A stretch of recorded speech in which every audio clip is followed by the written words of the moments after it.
Sarah Asher Tua Geronimo Giudicelli ipinanganak noong Hulyo 25, 1988 ay isang mang-aawit at aktres na Pilipino. Kilala bilang popstar royalty, kinikilala siya sa kanyang musikal na kasanayan at mga pagtatanghal. Kasama sa kanyang mga parangal ang Billboard Women in Music Award, Met Asian Music Award, MTV Europe Music Award, Classic Rock Roll of Honor Award, at World Music Award.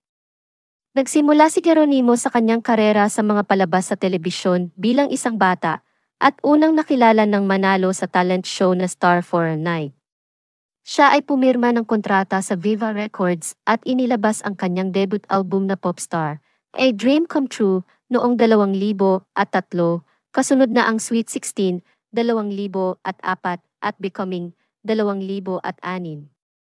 Nirehistro niya ang mga cover sa Music and Me, 2000 at One Heart, 2011. Si Geronimo ay nag-produce ng kanyang ikasampung studio album na Expressions, kung saan kasama ang kanyang lead single na Ikot-Ikot.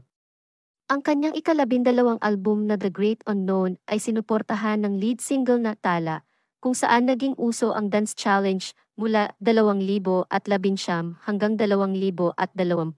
Nagtagumpay si Geronimo sa mga pelikula tulad ng A Very Special Love, 2008, at ang mga kasunod na You Changed My Life, 2009, at It Takes a Man and a Woman, 2013. Kinilala siya bilang box office queen para sa kanyang mga pelikula. Ang kanyang pagganap bilang isang matandang babae na bumalik sa kanyang kabataan sa pelikulang Miss Granny, 2018 ay nagdulot sa kanya ng Star Award para sa Best Actress. Sumikat din si Geronimo sa mga seryeng pang-telebisyon tulad ng Sara the Teen Princess, 2004, Bituing Walang Ningning, 2006, at Pangarap na Bituin, 2007. Naging bahagi rin siya ng reality television talent shows tulad ng Little Big Star, 2005, 2007, at The Voice of the Philippines, 2013, 2015, at ang mga spin-off na The Voice Kids, 2014 na 2015, 2019, at The Voice Teens, 2017, 2020. Buhay at karera, 1988, 2003, Maagang Buhay at Star for a Night. Si Sarah Asher Tua Geronimo ay ipinanganak noong Hulyo 25, 1988, ang ikatlong anak sa apat na anak ni Divina, kilala rin bilang Tua, at Delphine Geronimo. Nagsimula siyang kumanta sa edad na 2 taon, noong kanyang kabataan, sumali siya sa iba't ibang kompetisyon sa pag-awit. Sa edad na 4, nagsimula siyang mag-audition para sa mga programa sa telebisyon. Naging bahagi siya ng youth-oriented series na Penpen di Sarapen, Ang Key, at Next. Noong 1995, lumabas siya sa pelikulang Sara. Ang Munting Prinsesa bilang isang background actor na gumaganap bilang kaibigan ng karakter ni Camille Prats. Sa parehong taon, nag-perform siya para kay Pope John Paul sa World Youth Day sa Pilipinas. Noong 2002, sumali si Geronimo sa reality television singing contest na Star for a Night, na batay sa British talent show na may parehong pangalan. Nanalo siya sa kompetisyon noong Marso 1, 2003, kung saan nag-perform siya ng cover ng To Love You More ni Celine Dion. Pagkatapos ng kanyang panalo, pumirma siya ng recording contract sa Viva Records. 2003-2006, Popstar, A Dream Come True, Sweet 16, at mga unang proyekto sa aktibidad, inilabas ni Geronimo ang kanyang debut studio album na Popstar, A Dream Come True, noong 2003, nakasama ang mga kantang Sa Iyo, isinulat ni John Murillo, Forever's Not Enough, isinulat ni Benny Saturno, at Narito, at If Only, parehong isinulat ni Ogie Alcacid, kasama na ang isang cover ng To Love You More ni Dion. Ang album ay nagbenta ng higit sa 300,000 units sa Pilipinas at naging 5x platinum. Sa parehong taon, nag-debut siya sa pelikulang Filipinas, kung saan siya rin ang nag-record ng kantang Paano Kita Mapasasalamatan para sa soundtrack ng pelikula. Lumabas din siya sa pelikulang Captain Barbell noong 2004. Inilabas ni Geronimo ang kanyang pangalawang album na Sweet 16 na naging 2 as platinum. Kasama dito ang isang cover ng I Want to Know What Love Is ng Foreigner at ang orihinal na track na How Could You Say You Love Me. Ang sumunod na pagganap niya sa pelikula ay sa Annie. Sa parehong taon, pumirma siya ng management deal sa ABS-CBN kung saan siya bumida sa kanyang unang papel sa telebisyon sa Sarah the Teen Princess at naging regular sa musical variety show na ASAP. Ang huli niyang pagganap sa pelikula noong taon ay sa Lastic Man. Unang banat, batay sa comics superhero ni Mars Ravelo na Lastic Man, kung saan kasama niya si Mark Bautista. Nag-perform din siya ng Philippine National Anthem sa ikalawang inaugurasyon ni Gloria Macapagal Arroyo noong Hunyo 30, 2004. Noong 2005, sumali si Geronimo sa cast ng teen-oriented television program na A City Reload, Kilig Ako, at nag-host sa singing competition show na Little Big Star hanggang 2007. Sa huli ng taon na iyon, nagtanghal siya sa kanyang unang major solo concert sa Araneta Coliseum na may titulong The Other Side. Sa unod na taon, bumida si Geronimo sa primetime soap opera ng ABS-CBN, ang Bituing Walang Ningning, isang remake ng 1985 na pelikula ng parehong pangalan. 2006, 2007, Becoming at Taking Flight. Noong Hulyo 2006, inilabas ni Geronimo ang kanyang ikatlong studio album, ang Becoming, na ipinroduksyon ni Carlo Nasi at Christian De Walden. Inidescribe ni Nestor Torre ng Philippine Daily Inquirer ang album bilang kanyang paglipat mula sa teen icon patungo sa young adult. Kasama dito ang single na I Still Believe in Loving You na isinulat ni Jimmy Borja. Sa laban ni Manny Pacquiao vs. Eric Morales noong Nobyembre 18, 2006, kinanta ni Geronimo ang Philippine National Anthem. Bumida rin siya sa isang episode ng weekly drama anthology series ng ABS-CBN na Maalaala Mo Kaya, kung saan unang nagumpisa ang kanyang collaboration sa aktor na si John Lloyd Cruz noong 2007. Nagtanghal si Geronimo sa kanyang pangalawang major solo concert na may pamagat na In Motion sa Araneta Coliseum. Nagtanghal din siya ng concert sa Estados Unidos. Sa parehong taon, inilabas niya ang kanyang ika-4 na studio album na Taking Flight. Kasama dito ang mga kasama si Maja Salvador at Rica Peralejo sa weekly drama series ng ABS-CBN na Pangarap na Bituin, kung saan gumaganap siya bilang isang mang-aawit na naulila noong kanyang kabataan, matapos mamatay ang kanyang mga magulang dahil sa pagsabog ng Bulkang Mayon. 2008, 2010, Just Me, Music and Me, at mga papel sa pelikula. Noong Pebrero 2008, nag-collaborate si Geronimo kay Eric Santos, Rachel Ango at Christian Bautista sa isang joint concert na pinamagatang All 4 Sa parehong taon, bumida siya sa pangunahing papel sa A Very Special Love ni Cathy Garcia Molina, kasama si John Lloyd Cruz. Sinabi ni Karen Kaliwara, isang kritiko, na si Geronimo ay maaring maging nakakatawa, kaakit-akit, at in love sa lalaking kanyang pangarap ng hindi nag-i-overact o nagpipilit. Ang pelikula ay naging isang komersyal na tagumpay, kumita ng 179 milyon US dollars, 3.2 milyon sa box office.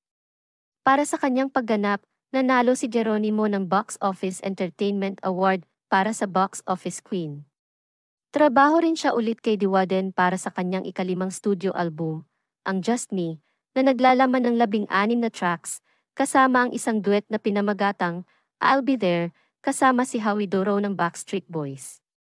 Noong Nobyembre, nagtanghal siya sa The Next One concert sa Araneta Coliseum. Noong Pebrero 2009, nagtrabaho si Geronimo ulit kay Cruz at Garcia Molina sa You Changed My Life, kung saan binigyan niya muli ng buhay ang karakter ni Laida Magtalas.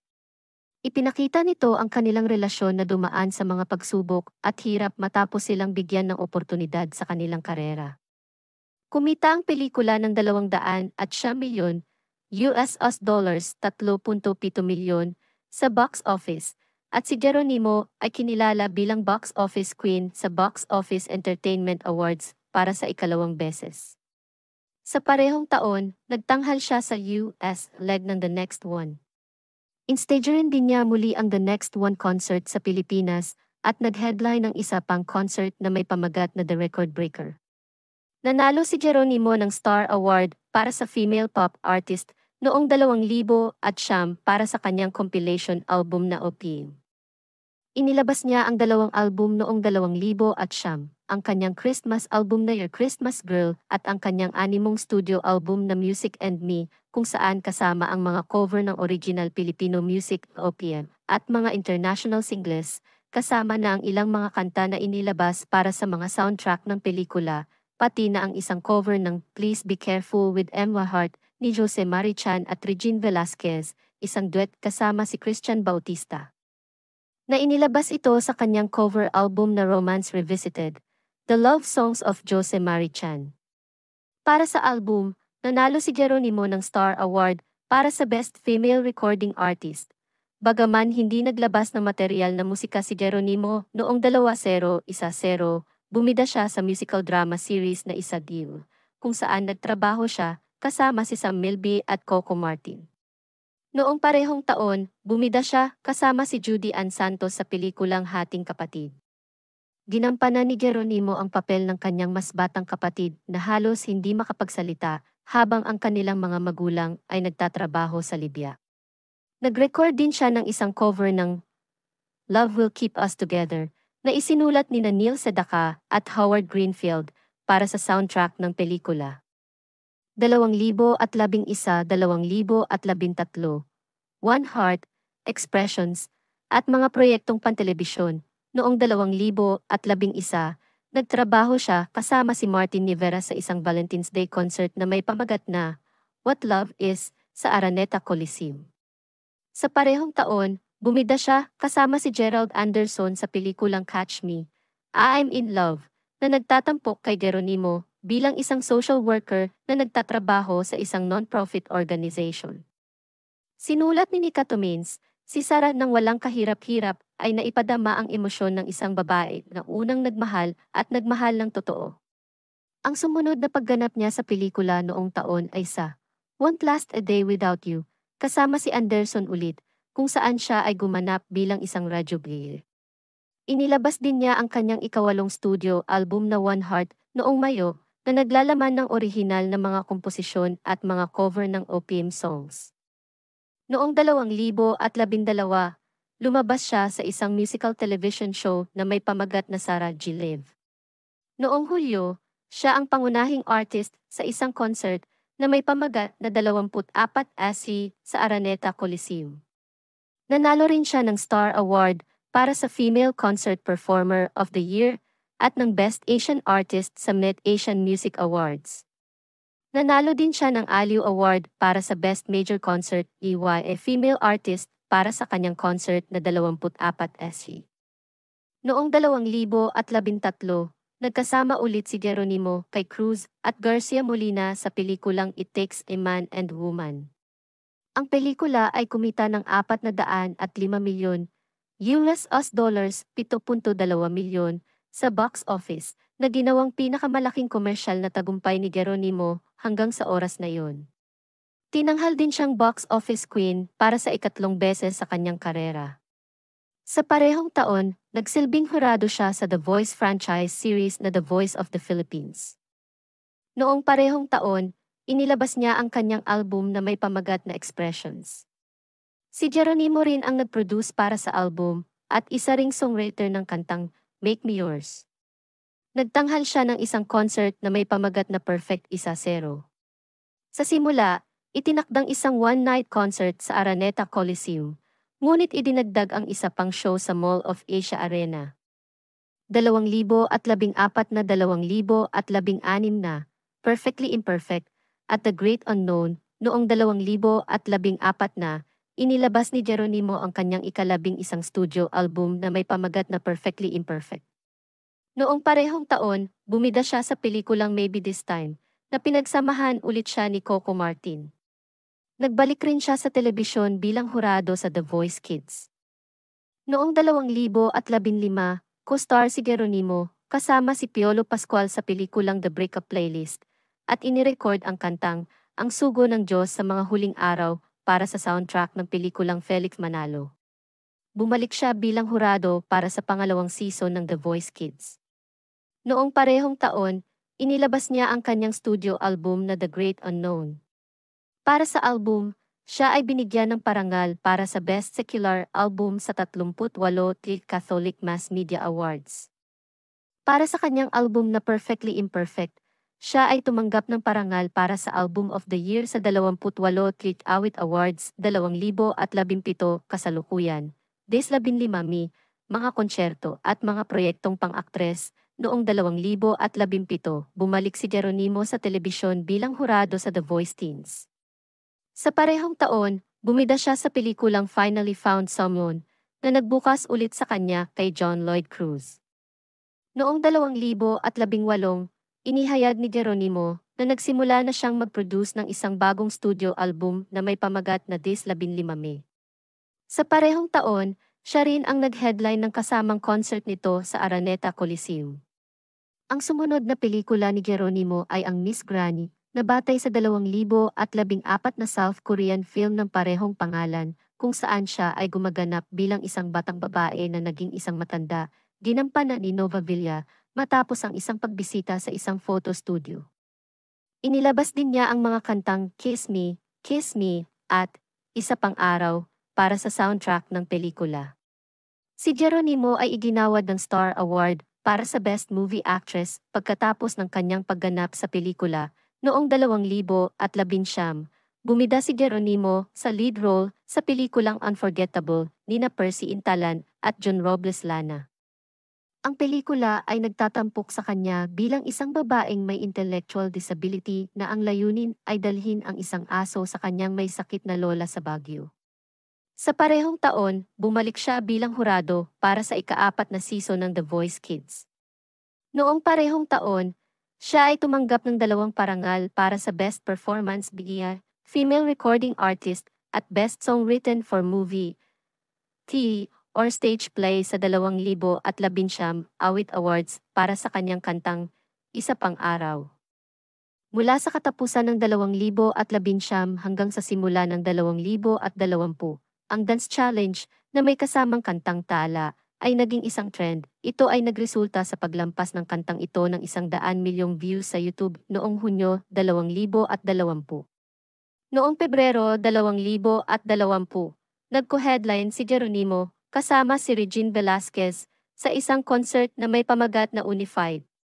Noong Marso 27, 2021, isinagawa ni Geronimo ang kanyang live-stream concert na may pamagat na tala. The film concert, ito ay naishoot sa Araneta Coliseum at nai-broadcast sa 2 live streaming platforms noong Oktubre 2022 pagkatapos ng 2 taong pahinga mula sa mga professional engagements. Inilabas ni Geronimo ang 2 kanyang mga kantang Dati-Dati, isinulat ni Jin Chan at produksyon ni Suganade at Dylan Graham, at Core, na kapwa isinulat kasama ang kanyang asawang si Mateo Gidicelli. Noong Marso 1, 2023, inilabas ni Geronimo ang kanyang kantang Age. Ating Gabi, isinulat ni Chan, Ganed at Graham. Noong Marso 2, 2023, si Geronimo ay inilabas ang Love for the Last Time, kanyang inisulat sa kanyang sariling komposisyon. Sinundan ito ng kanyang unang online single na Life We Chose, isinulat ni Chan, Ganed at Graham. Si Geronimo ay ipinanganak sa bansang Pilipinas, kung saan ang wikang opisyal ay Filipino. Subalit, sa kanyang international recording career, siya ay naglabas ng ilang mga awitin na nasa wikang Ingles. Si Sarah Geronimo Gidicelli ay kilala, hindi lamang sa kanyang tagumpay bilang isang mang-aawit kundi pati na rin sa kanyang pagganap sa larangan ng pelikula at telebisyon. Isa siya sa mga hinahangaang personalidad sa industriya ng showbiz sa Pilipinas.